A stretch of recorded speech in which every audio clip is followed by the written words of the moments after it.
Bismillahirrahmanirrahim. Assalamualaikum warahmatullahi wabarakatuh. Alhamdulillahi wa kafa, wassalatu wassalamu ala nabil mustafa. Anak Ustadz kelas 12 MA Arisalah, jurusan IPA dan IPS, dimanapun berada, semoga selalu dalam keadaan sehat dan semangat dalam segala hal, semangat belajar, semangat beribadah, dan juga semangat membantu orang tua. Kita bersyukur pada Allah atas segala nikmat yang Allah berikan. Salat dan salam kita sampaikan kepada teladan kita Rasulullah Sallallahu Alaihi Wasallam. Insya Allah ini adalah pertemuan ketiga kita dalam mata pelajaran Al-Quranul Hadis. Pada pekan kemarin kita telah menyampaikan ayat-ayat Al-Quran yang berbicara tentang pola hidup sederhana dan menyantuni du'afa. Insya Allah di pertemuan ini kita akan mempelajari hadis-hadis Nabi Sallallahu Alaihi Wasallam tentang pola hidup sederhana dan menyantuni du'afa. Jadi judulnya masih tetap sama, pola hidup sederhana dan menyantuni du'afa. Pekan kemarin ayat-ayat Al-Quran yang berbicara tentang pola hidup sederhana dan menyantuni du'afa. Sedangkan untuk pekan ini kita akan menyampaikan hadis-hadis Nabi Sallallahu Alaihi Wasallam tentang hidup sederhana dan menyantuni du'afa. Kita lihat hadis pertama dari Nabi Sallallahu Alaihi Wasallam. An Abdullah bin Amrin anna Rasulullah Sallallahu Alaihi Wasallam marra bi Sa'din wa huwa yatawaddau faqala ma hadha as-sarfu faqala afil wudu fi israf qala na'am wa in kunta ala naharin jarin. Hadis ini An Abdullah bin Amrin. Dalam beberapa hadis nanti kita akan menemukan juga An Abdullah bin Umar. Ada perbedaan. Abdullah bin Amrin, Abdullah bin Amru.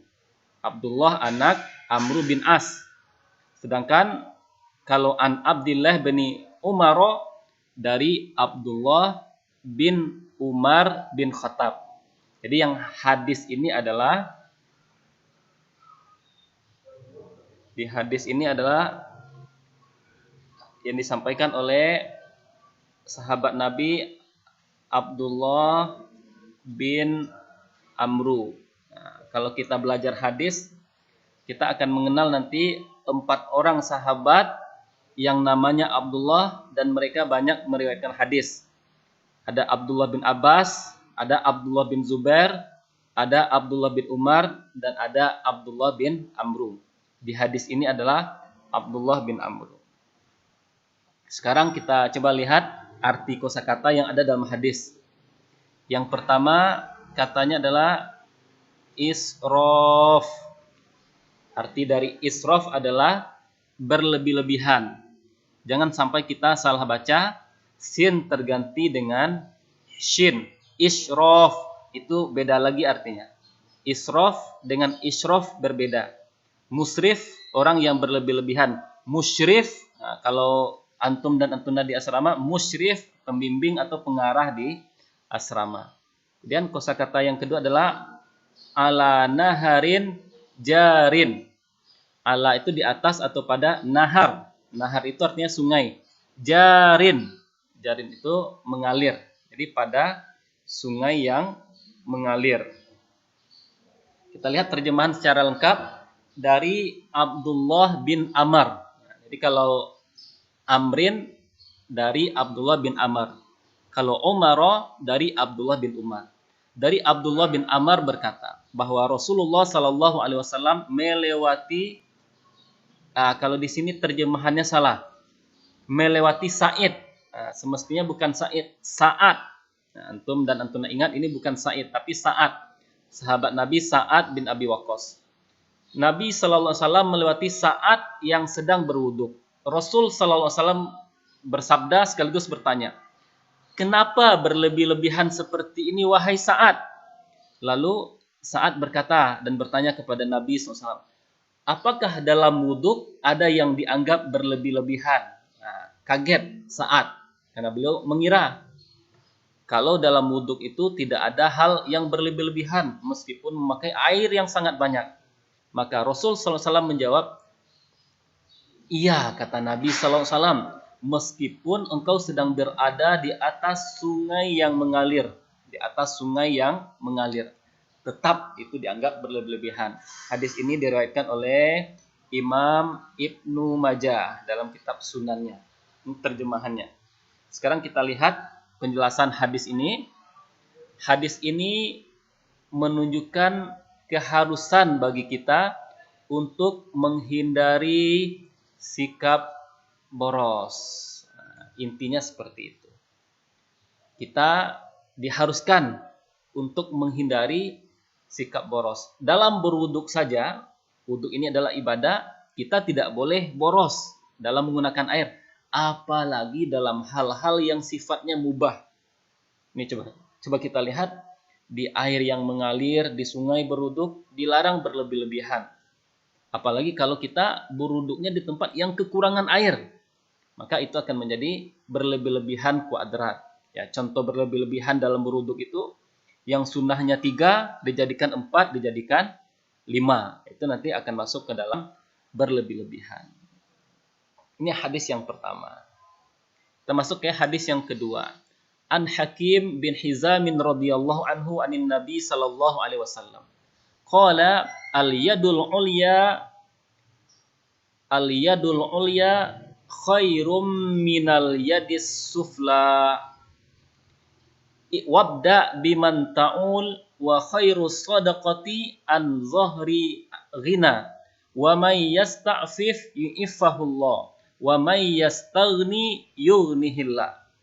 Kata kunci dalam hadis ini adalah al-yadul ulya khairum minal yadis sufla. Tangan yang di atas lebih baik daripada tangan yang di bawah. Hadis ini diriwayatkan dari Nabi Shallallahu Alaihi Wasallam oleh salah seorang sahabat yang bernama Hakim bin Hizam. Sahabat Hakim bin Hizam ini salah seorang sahabat yang masuk Islamnya agak terlambat. Baru masuk Islam pada tahun ke-8 Hijriah ketika terjadi Fathu Mekah. Usianya ketika itu kira-kira 60 tahun. Dan setelah masuk Islam umurnya cukup panjang. Artinya masuk Islamnya sudah agak telat di usia yang ke-60 tahun.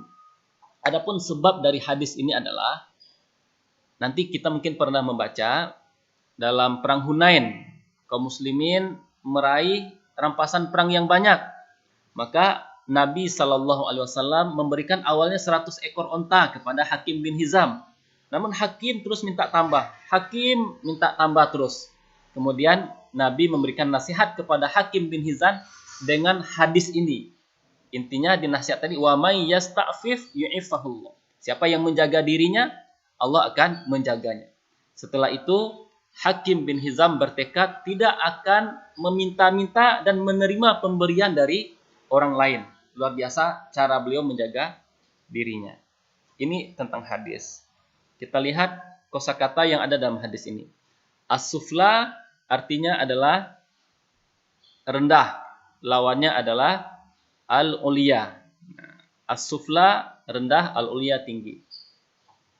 Yastaghni artinya berusaha untuk merasa cukup. Yastaghni. Kita lihat terjemahan hadisnya. Dari Hakim bin Hizam radhiyallahu anhu dari Nabi sallallahu alaihi wasallam, beliau bersabda, tangan yang di atas lebih baik dari tangan yang di bawah. Maka mulailah infak itu dengan orang-orang yang menjadi tanggunganmu. Maksudnya dari keluarga terdekat dahulu jika kita ingin berinfak. Jika ada keluarga miskin, ada orang lain yang miskin, maka berinfaklah pertama sekali, berikan infak kita kepada saudara kita yang miskin. Sebaik-baik sedekah adalah dari orang yang sudah cukup untuk kebutuhan dirinya. Maka siapa yang berusaha menjaga dirinya, Allah akan menjaganya. Siapa yang berusaha untuk merasa cukup, Allah juga akan mencukupinya. Ini tentang qanaah juga. Nah, kita lihat inti dari hadis kita, apa hubungannya dengan pelajaran kita. Hadis ini berisi perintah untuk menyantuni orang-orang yang tidak seberuntung kita. Kalau kita mungkin punya penghasilan sekian banyak dan berlebih, orang lain penghasilannya sedikit dan kurang. Maka yang berlebih dianjurkan untuk bisa berbagi dengan orang-orang yang kekurangan. Coba kita lihat, Allah membuat keadaan manusia berbeda-beda. Ada yang berkecukupan, ada yang kekurangan. Jadi intinya hidup kita adalah ujian. Allah berikan kekayaan, itu ujian dalam bentuk kebaikan.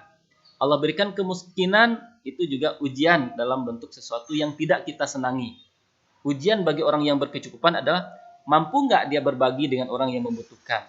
Kemudian ujian bagi orang yang kekurangan, mampu nggak dia menjaga diri. Mampu nggak dia tidak melakukan hal-hal yang dilarang karena kondisi dia yang kekurangan. Seperti itu. Kemudian di hadis ini tangan di atas lebih baik dari tangan di bawah. Maksudnya adalah memberi itu lebih baik daripada meminta. Jadi dalam Islam, seorang mukmin, seorang muslim itu harus punya pola pikir apa yang bisa saya berikan, apa yang bisa saya kontribusikan. Jangan pernah berpikir apa yang bisa saya dapatkan. Seseorang ketika berpikir apa yang bisa saya berikan, ketika memberikan sesuatu, ketika bisa berkorban, dia akan senang, akan bahagia, akan senang hatinya. Tetapi ketika seseorang berpikir apa yang bisa saya dapatkan, ketika yang dia harapkan tidak didapatkan, dia akan kecewa.